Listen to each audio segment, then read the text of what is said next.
Good afternoon. A few things at the top, and then happy to take your questions.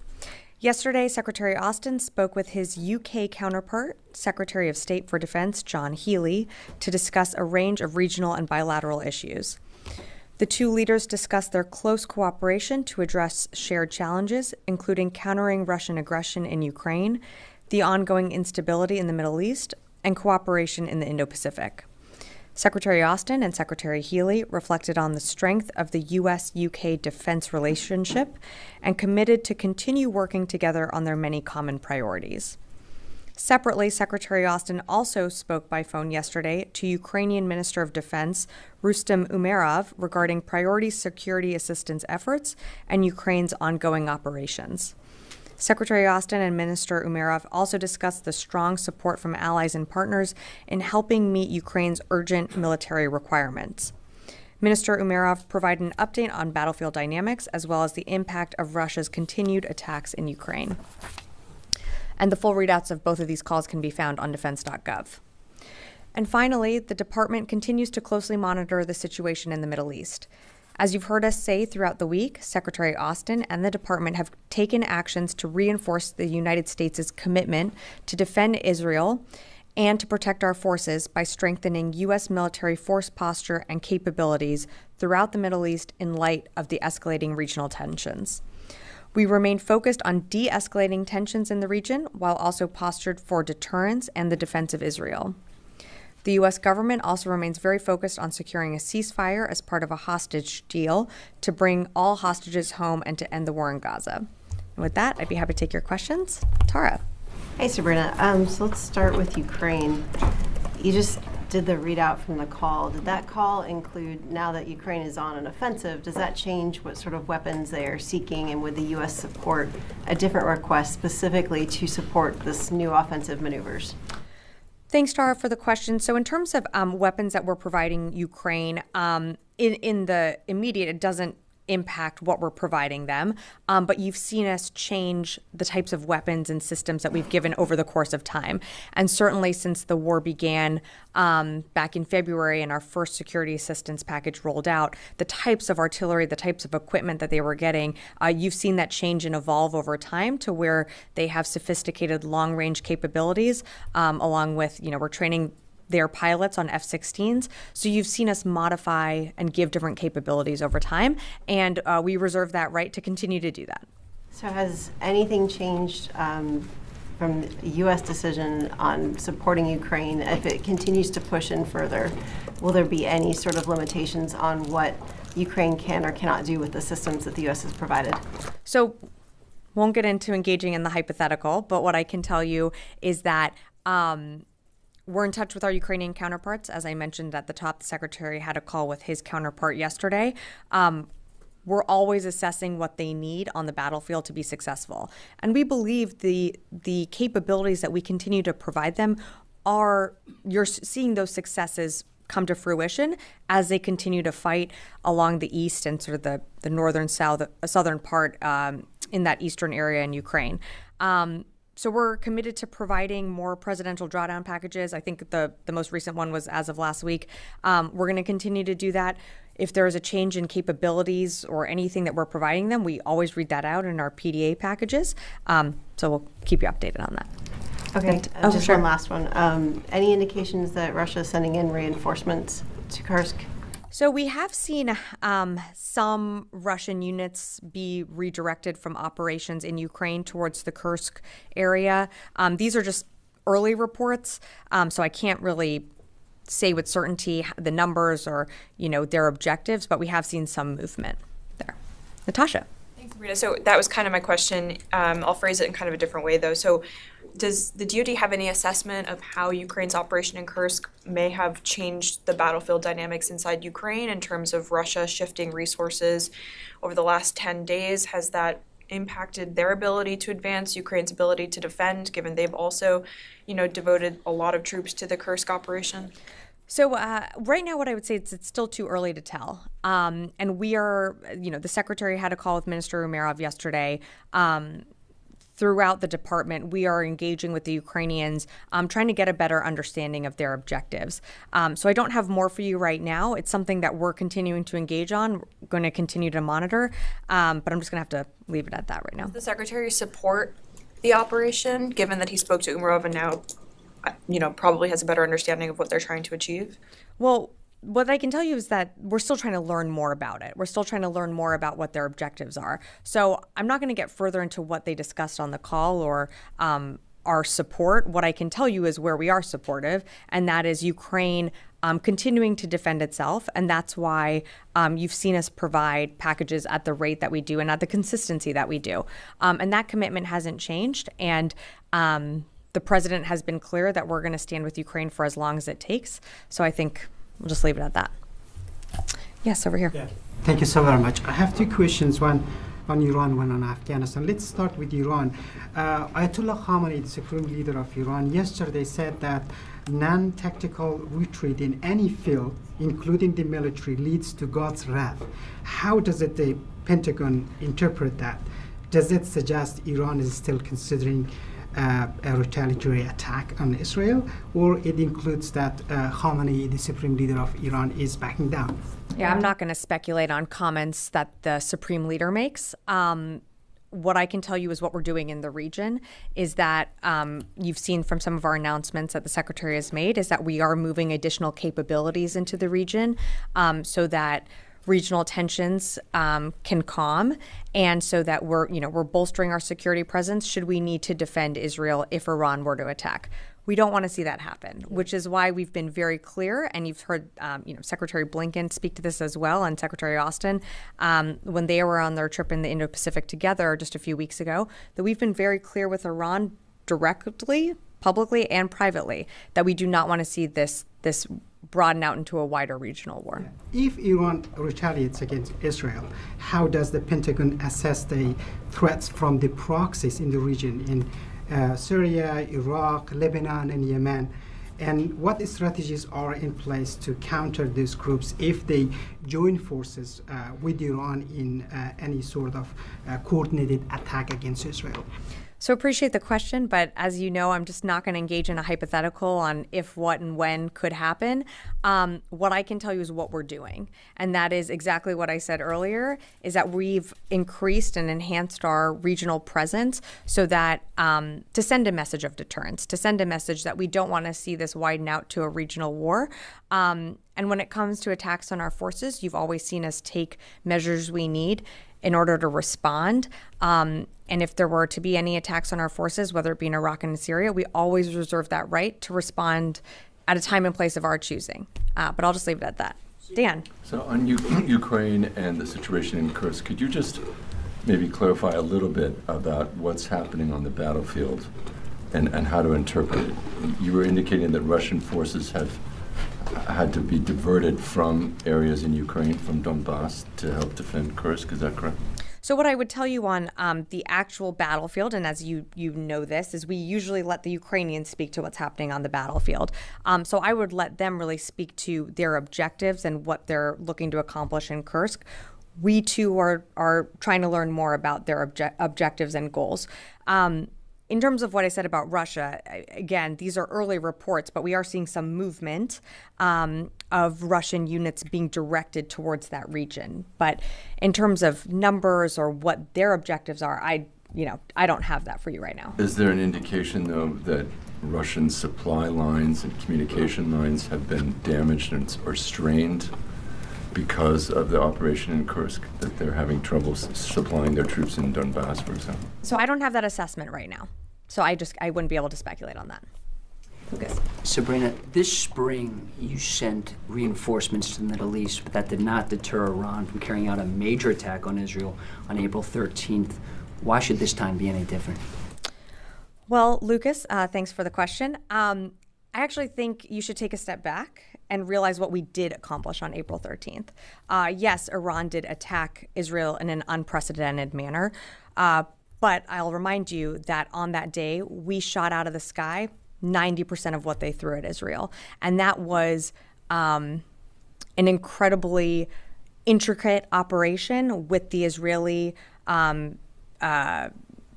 military, and our partners and allies in the region. So while you can focus on the fact that Iran did launch that attack, I think it's incredibly important to remember what U.S. forces did that day and the fact that we will stand with Israel again and have said that very publicly and privately. So why, getting to your question of, what's to stop Iran doing it again?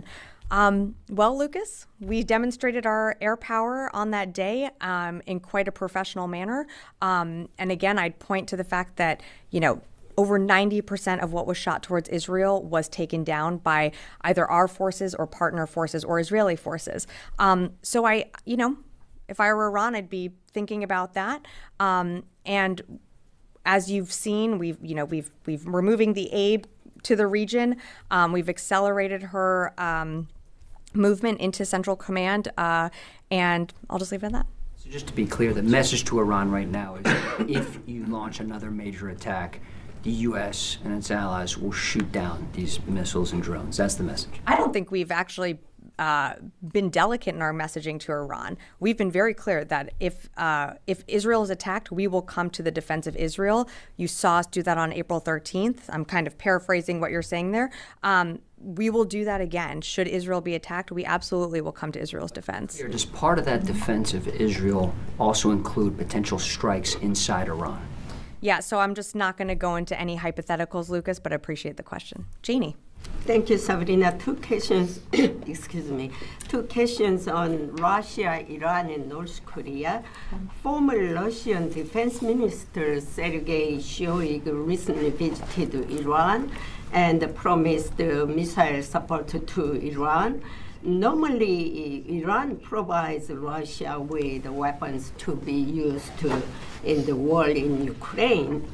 Will this affect the war between Israel and Iran and Hamas?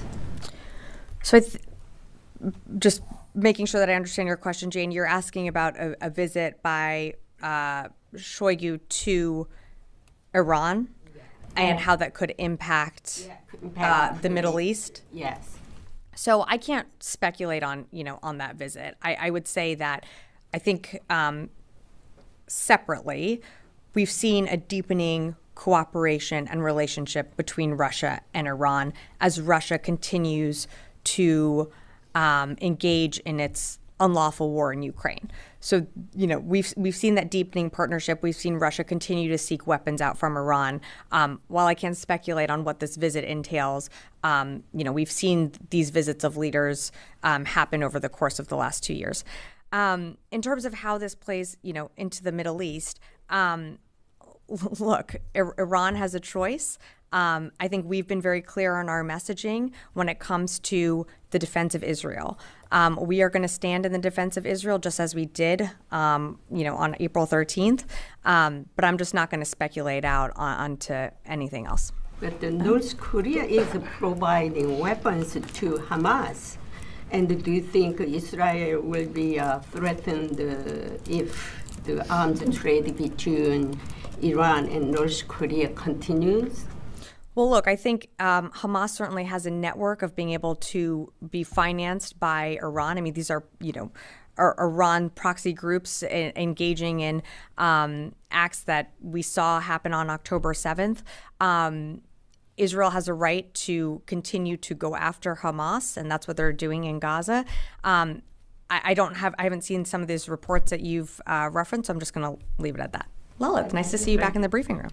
I want to ask you one question about Bangladesh. Has the Pentagon ever sought access to the one Bangladeshi island called San Martin Island in Bay of Bengal to have some military footprint over there?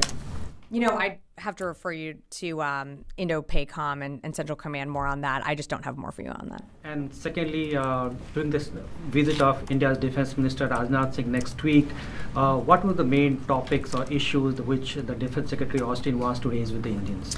Yeah, so thanks for bringing that up. Of course, we're looking forward to a visit, but I just don't have more for you right now. I'm not going to get ahead of the Secretary or any meetings that he's doing.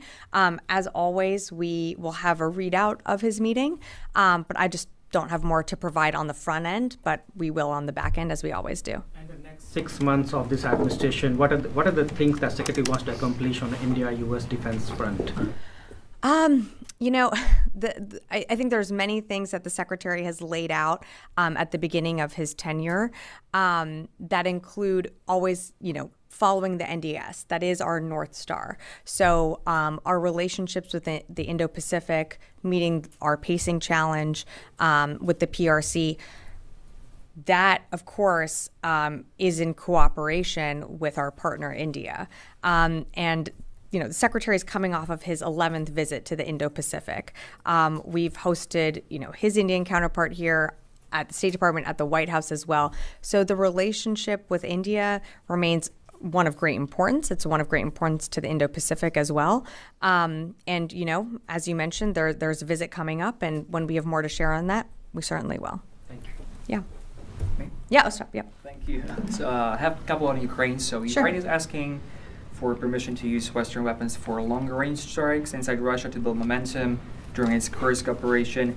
Is this something that the United States is considering? So I don't have anything more to provide on long-range deep strike capabilities. We have given them, capabilities and sort of worked with the Ukrainians on setting those parameters, but those haven't changed. Why is this still considered to be escalatory, given that there has been no major response from the Russians to the incursion of Ukrainians into their territory? I mean, it seems like that every red line that Russia draws, Ukrainian military is erasing now. We can have a very long conversation about this. I will tell you that the weapons that we are providing them, and not just, you have to remember, this is not just the United States.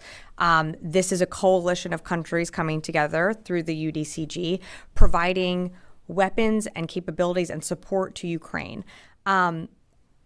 We believe the best way that they can be effective on the battlefield is by knitting those capabilities together and continuing to push forces back to regain their sovereign territory. That doesn't necessarily happen by doing long-range deep strikes within Russia. And of course, we're worried about escalation. So just because Russia hasn't responded to something doesn't mean that they can't or won't in the future. And that's something that the administration is always weighing. But you have to remember that what Ukraine has been able to do with some of the whether it's from us or other countries, they've been very successful in being able to take back their sovereign territory, and they still continue to do it. This is not something that's going to end in a day, although it could if Putin decided to withdraw his troops from Russia. But certainly Ukraine, it's going to take time. It's taking training. And what I will tell you is what is that our commitment is with Ukraine for the long haul. I'll just leave it at that. Yes. Thank you so much for the opportunity. Couple weeks back, White House Middle East advisor-led delegation visited Saudi Arabia along with Pentagon and State Department officials, held talks there, and just last week we have seen that U.S. lifted ban on Saudi Arabia from offensive air to ground mutations. So question is this part of ongoing Saudi Arabia, U.S. and Israel trilateral deal in the context of Saudi Arabia and Israel normalization? Yeah, so we put out a statement on that from the State Department or from the White House. I would refer you them to speak more to that. That has to do with FMS sales, so I just would refer you to them. And secondly, Saudi Crown Prince just suggests some Congress people that he's at the risk of being assassinated because of normalization talks with Israel. So he's armed forces chief in Saudi Arabia. He's the man who is directly engaged with United States and maybe indirect channel with the Israel as well. So how concerning it is for the United States? I haven't seen those reports, so I just can't offer a comment on that at this time. Thank you. Yeah, over here. Yeah, thank you, Sabrina. Yesterday, State Department's deputy spokesperson told me at no point the U.S.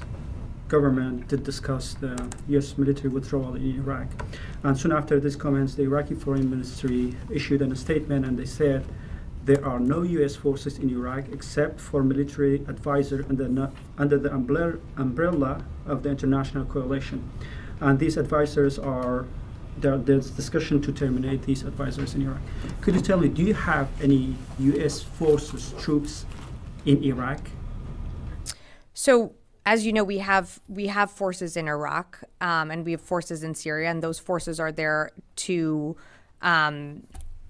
or they're committed there to ensure the defeat of ISIS, and we work with the Iraqi security forces to do that. You know that. You've asked me about it before, so I'm not sure where the disconnect is here. If you're asking about the Higher Military Commission, those talks continue and are ongoing, and they are continuing, and you've seen us do readouts of every time those talks happen here or whether it's in Iraq, but I don't have an update on where those stand right now. And the thing is that the Iraqi government says that there is no U.S. forces there advisor. What's the difference between the U.S. troops forces in Iraq and the advisors? So I haven't seen those comments, so I'm not going to directly comment on that. But as you know, because we've talked about this before, we do have forces in Iraq that actually have been attacked before, which you've also asked me about. And so their mission there is to ensure the defeat of ISIS. And we work with the Iraqi security forces to do just that. So while you're referencing someone's comments, I just haven't seen them, so I just don't have more to share on that. Charlie. Thank you, Sabrina. With the Abe Lincoln headed to the vicinity at haste, this has been repeated, it still won't be there for a number of days, so it'll be irrelevant if Iran or Hezbollah were to strike. Is the plan, the strategy to have two carrier strike groups in the vicinity at the same time and maybe have an overlap of the Roosevelt? So I'm not going to speak to timelines or how long one carrier will remain in the region and the other will depart right now. What I can tell you is, the secretary directed the Lincoln to accelerate towards the Central Command area of responsibility. And while I'm not going to engage in hypotheticals, we believe that we are postured in a way that should we need to come to the defense of Israel, even if the Lincoln is not there, we would be able to do so with the carrier that we have there, which is the TR, and other destroyers that we've moved closer to Israel should we need to come to their defense. But it still doesn't answer the question why. Why speed up? What's the rush? Look, I mean, as you know, the TR, when the TR was initially moved into the Central Command area of responsibility, she was eventually going to leave. We were going to have another carrier come in and backfill. We accelerated the Abe's movement to the region because we know tensions are high right now and we want to see them de-escalate. These are all defensive moves. They do send a message of de-escalation. They send a message of power as well, that we will come to the defense of Israel should we need to. And that's why you've seen, it's not just the carrier. You've seen us move also a squadron of F-22s there as well. You've seen us move destroyers closer to Israel. This is all done to send a message of deterrence. And I'll leave it at that. Give us an update on the USS Georgia. The latest update that I have is that she's not in the Central Command area of responsibility right now. Not yet. Yes. Thank you, madam. Two questions, please. One, unrest in Bangladesh still continues. As far as U.S. military is concerned, have they ever, if Bangladeshi military have ever asked any help from the U.S. military in those arrests, or before or now? Not to my knowledge. We have not received a request for assistance, but also that I can't speak for State Department, so I'd refer you to the state to speak more to that. And second, madam, today is India's 77th Independence Day. And yesterday, India shown to the world military might on the streets of Delhi, and including Defense Minister Mr. Rajnath Singh, that like Lalitha is coming this week in Washington, was also there. My question is, as far as U.S.-India military-to-military relations are concerned, this will be his first visit in Washington at the Pentagon after a long, long time, and now third term of Prime Minister Modi. And this will be visit first time after Prime Minister Modi visited Moscow, military-to-military relation between India and Russia. So how the military-to-military relations now will be India and U.S. and now India and Russia? We still have great military relationships between our two countries. The secretary, visited India on one of his trips to the Indo-Pacific, as I told Lalith earlier. But, India is an important partner when it comes to the Indo-Pacific. And much of the NDS that continues to guide this department is focused on the Indo-Pacific and our pacing challenge of China. And India has shown to be a great partner in that. So our mil-to-mil relationship is strong. Ahead of a visit, I'm not gonna get ahead of that. We will always have a readout, but I'm not gonna get ahead of the secretary. Thank you, Mayor. Yes. Me or No, go ahead. I want to ask Charlie's question a little bit differently and I was broaden it out. definitely pointing to this gentleman over here in the blue blazer. Noah, we'll come back to you. Go ahead. Yeah. Go ahead. Mhm. Sorry, Noah, I'll come back to you. Sorry, I just mistook. Also on deterrence Uh-huh. forces, so same topic. Has the force posture changed for those forces that have been moved in the region in light of the ceasefire negotiations ongoing? And just broader, does the administration see the Doha negotiation as an opportunity to avoid a broader conflict in the region? I think certainly the negotiations to reach a ceasefire deal would de-escalate tensions and would avoid or has the potential to avoid a larger regional conflict. But it's also really important to remember that it's not just that. It's about getting our hostages home. They're still Americans that are hostages. It's also about ensuring that aid can get into the people, the Palestinian people who desperately need it in Gaza. So there's a lot of components to the ceasefire talk and the framework that has been put together, but that's something that for more details on that, I would refer to the State Department to speak to that, and the NSC as well. But has the force posture changed for those deterrence forces in light of those negotiations? You mean like heightened? We don't typically talk about that, so I'd refer you to CENTCOM for any further details. Noah. Glad I'm not wearing a blue blazer today. Do you have any updates on any new U.S. assets that have reached the CENTCOM AOR in recent days? Just to broaden Charlie's question out a bit.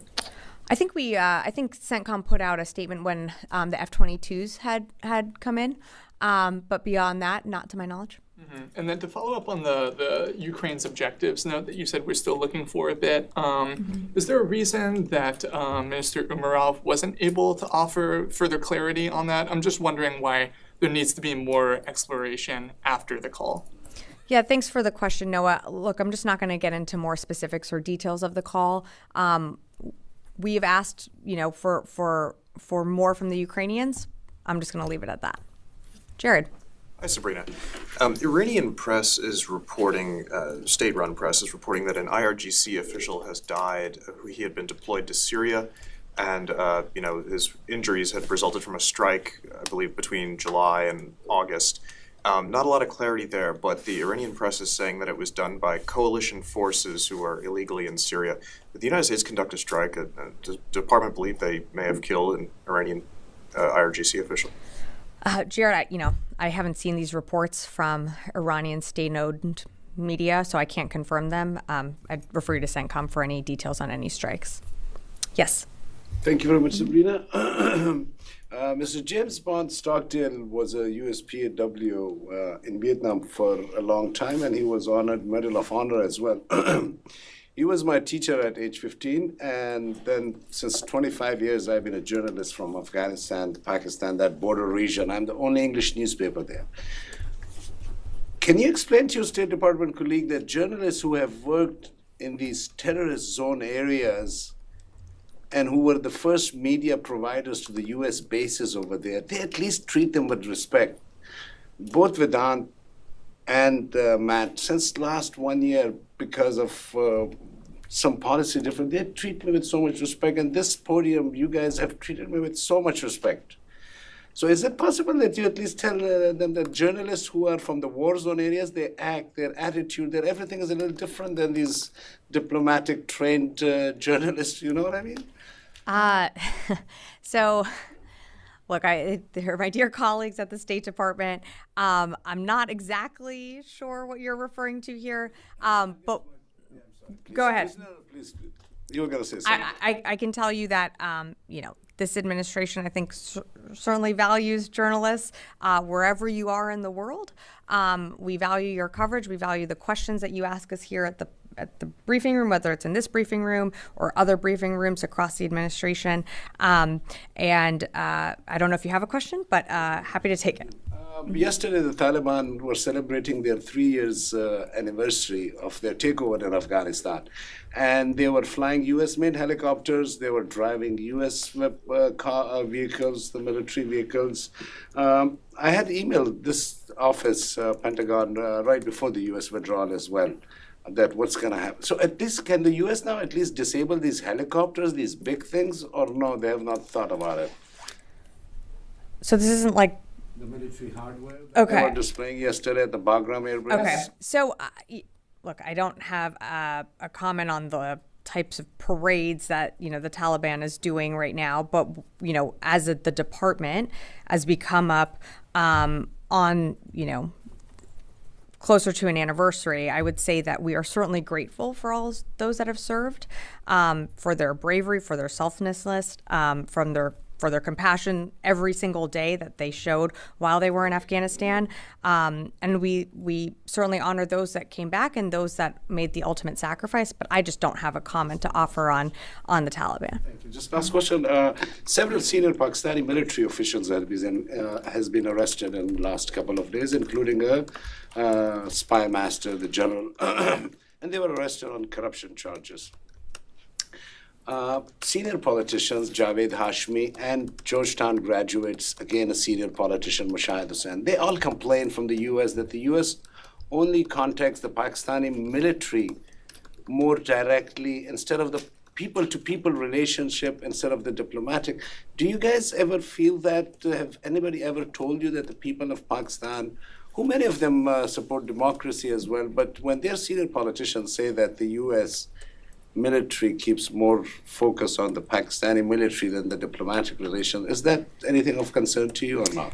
So I think two separate questions here. In terms of the reports that you're cited, where are those reports regarding the arrests? I just don't have anything for you on that. That's really a Pakistani internal matter for them to speak to.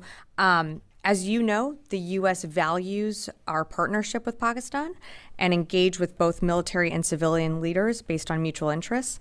And we remain committed to working with Pakistan to support regional stability and our mutual goals. And I'll just have to leave it at that. Konstantin. Thanks. Just a quick update on JLOTS, if you don't mind. Has the remaining aid that was in Cyprus been finally delivered, and are there any JLOTS components or personnel still in the region? Hang on. I have an update. Give me a sec. Okay. Okay, it's not working, so we're just going to wing it. No, just kidding. Okay, so in terms of JLOTS, there is approximately, I got it, hold on. There's approximately 6 million pounds of aid left on the Cape Trinity. That has not been fully distributed into Gaza yet. We're still working that through. In terms of redeployment, and this is what I wanted to make sure that I had for you. 235 soldiers returned to Joint Base Langley Eustis earlier this month. 209 sailors returned to Naval Air Station North Island last week. And an additional approximately 100 will be returning in the coming days. We expect all personnel and equipment to be coming home by mid-September. As soon as that aid is distributed, and as you know, we are committed to making sure that that aid does get distributed into the people of Gaza, but that is still ongoing. Thank you. Okay, yes, in the back. Thank you, Sabrina. Two questions.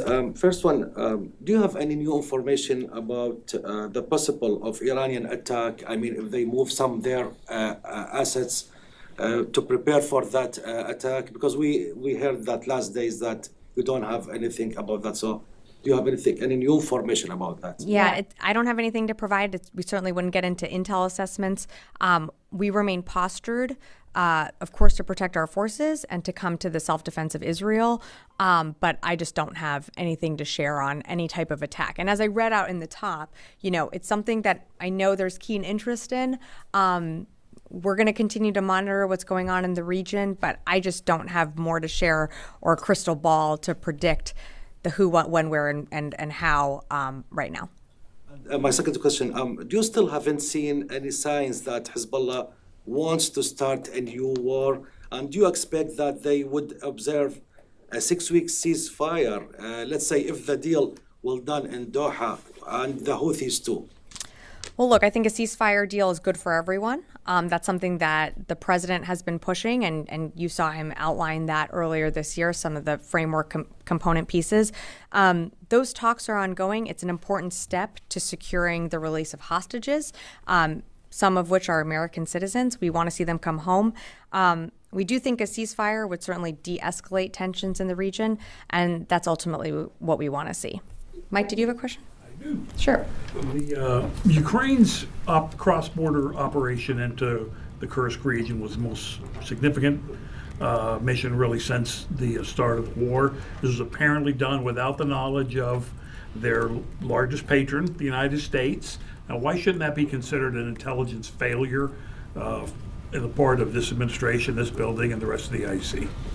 Well, Mike, I'd push back on that a bit. I think some of the things that the Ukrainians demonstrated earlier on in the war is the ability to hold Kyiv, and then subsequently Kharkiv, Kherson.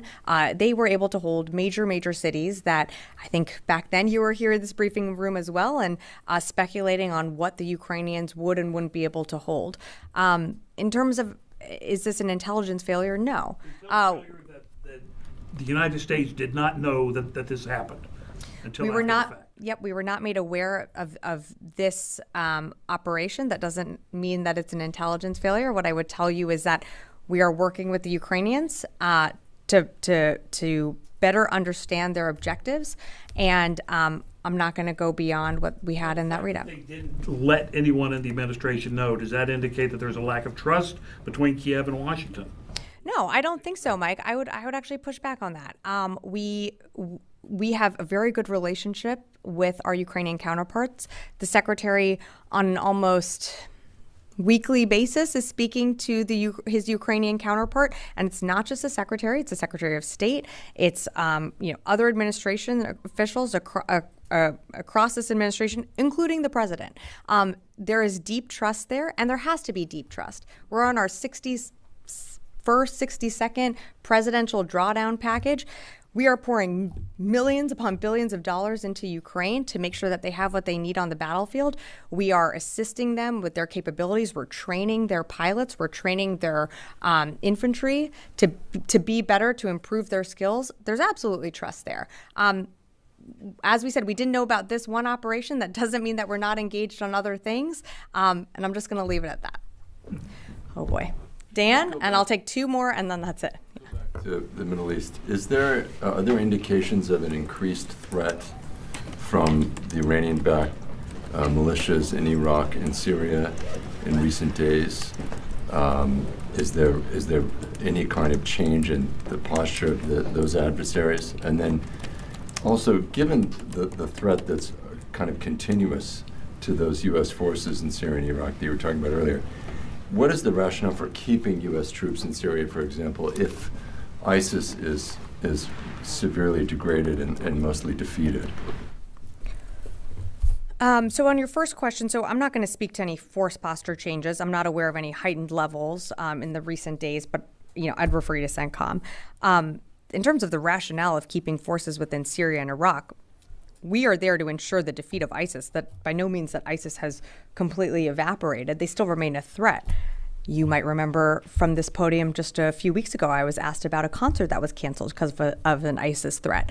So ISIS remains a very real threat in the region and around the world. Were they the threat that they were 2014, 2016, when our forces were at the height of engaging them and they were outside of Baghdad? No, that threat has evolved, and they have changed their tactics and methods and become degraded because of the global coalition that we've built. But ISIS still remains a threat, and I don't think we're turning a blind eye to that in any way. Okay, two more. One, and then Charlie gets the last one. Colleague's question about ISIS. So, President Biden repeatedly said that Over the Horizon is an effective program to monitor, to control what's going on in the region like Pakistan and Afghanistan. What is the Pentagon's assessment on that? Is that effective? How does it work? And also, does the United States still control Afghanistan's airspace? Because the Taliban's defense ministry said a couple of days ago that we, the Taliban, don't have any control on our airspace in Afghanistan. And they claim that some drones are flying over different cities of Afghanistan, like Kandahar, Jalalabad, and some other areas. Who controls that? The Pentagon? Well, that seems like a them problem, not an us problem. In terms of are over the horizon capabilities effective? Yes, they are. Charlie. Yes. Thank you, Sabrina. I'm just curious, going back to Ukraine and Russia. I know the United States has cautioned Ukrainians of using certain weapons that might penetrate deep inside Russia. Now that the line of scrimmage has moved forward, are there restrictions on what kind of weapons can be used on Russian soil? Thanks, Charlie, for the question. Nothing has changed in terms of our policy. So the policy that we set out from the beginning and allowing those counterfire measures to take place around that Sumy area, nothing's changed on that. Nothing has changed on our long-range fires policy as well. We still believe that with the coalition that we've built through the UDCG, that we are providing the Ukrainians what they need on the battlefield to be successful in that northeast area region and in the south. And we believe that they have the capabilities to be successful with what we've given them. But the U.S. policy was never considering that weapons like these might be used inside Russia. So Charlie, what I would tell you on that is, once again, on the Kursk incursion, we're still working to get more from the Ukrainians on their objectives. So I don't have more to share on that. In terms of like what you were saying on like we've never seen this, you have to remember that, and to Tara's question at the beginning of the war, what we were providing were like javelins and stingers. What we're providing them today looks very, very different from that PDAs 1 through 20 possibly. So you have to remember that every time that the battlefield has changed and adapted, whether it be terrain or capabilities, we have adapted as well. So we're not ruling anything out right now, but if the as the battlefield dynamics change, we always reserve the right to work with the Ukrainians on what they need. And right now you're seeing them, they have these F-16s that are there. They've showcased that. That was a capability that was not something that they needed at the very beginning of the war. But now they need that. So I'm going to leave it at that. I will take one more question and then we're wrapping. Sabrina, in the past 3 years, U.S. forces have pulled out of Afghanistan. The Taliban's taken over. Putin launched a major invasion of Ukraine. Iran carried out a major attack on Israel. There was the October 7th massacre. U.S. Navy has been engaged for months in a war in Yemen against the Houthis. U.S. forces have pulled out of bases in Africa. Has the Pentagon lost the ability to deter? No, I would actually say quite the opposite. You mentioned many examples there, but what I would tell you is the United States is not in a long, protracted war. What you're seeing the United States do, whether it be in the Red Sea and the BAM, we're protecting commercial shipping. What you're seeing us do in the Eastern Mediterranean and the Central Command area of responsibility is we're protecting our forces and we're coming to the self-defense of Israel. So happy to have a longer conversation about this, but our goal right there, I think you have to separate defeat versus what our intentions are. And our intentions are to allow commercial shipping, to allow let me just take this one, Lucas, and finish this up. We have to continue to allow commercial shipping through that Red Sea passage. It's important. It's something that the president set out from the very beginning, and the secretary built a coalition through Operation Prosperity Guardian of like-minded nations coming together to protect interests from all over the world sailing through that corridor. So we remain committed to that objective, and I'm just going to leave it at that. Thank you, Lucas. Much appreciated.